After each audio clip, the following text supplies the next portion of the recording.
Le secteur agricole représente le plus grand composant du produit intérieur brut, PIB, soit 40% des recettes d'exportation, et fournit avec les agro-industries les 2/3 des emplois nationaux. Cependant, les producteurs qui sont à la première chaîne du système agricole sont confrontés à d'énormes défis. Difficile accès aux intrants, pratique anarchique de l'agriculture et pour couronner le tout, une faible rémunération sur leur production. Pour inverser cette tendance, le réseau ivoirien du commerce équitable, RIS, a initié une journée dédiée aux réflexions pour améliorer la résilience économique et environnementale des producteurs et de leur organisation via le commerce équitable. L'édition 3 a eu lieu ce vendredi 22 mars à la Kestab, ici, à Abidjan. Le commerce équitable, d'abord, c'est un état d'être. C'est des conditions de production dans lesquelles le producteur se met pour, dans un premier temps, améliorer sa productivité et son cadre de vie.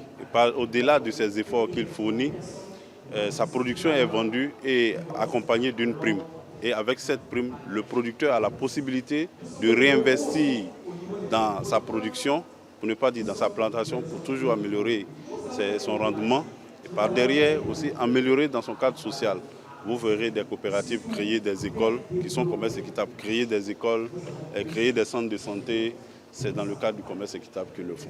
Le commerce équitable se présente comme une alternative au commerce mondial dominant. En s'appuyant sur des chaînes commerciales plus courtes et transparentes, il contribue à l'amélioration du bien-être des producteurs et leur permet d'être acteurs de leur modèle de développement.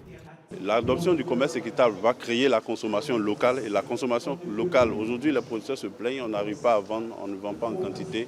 Je pense que l'augmentation de la consommation locale va augmenter les ventes. Par derrière, augmenter aussi les revenus du producteur. Le producteur est au cœur de nos actions.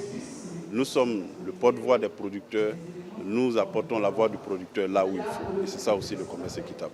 Cette troisième édition a réuni tous les acteurs des filières agricoles et les parties prenantes. Ces derniers réfléchiront pendant 2 jours sur les défis des filières agricoles, notamment la durabilité des chaînes d'approvisionnement responsables et équitables.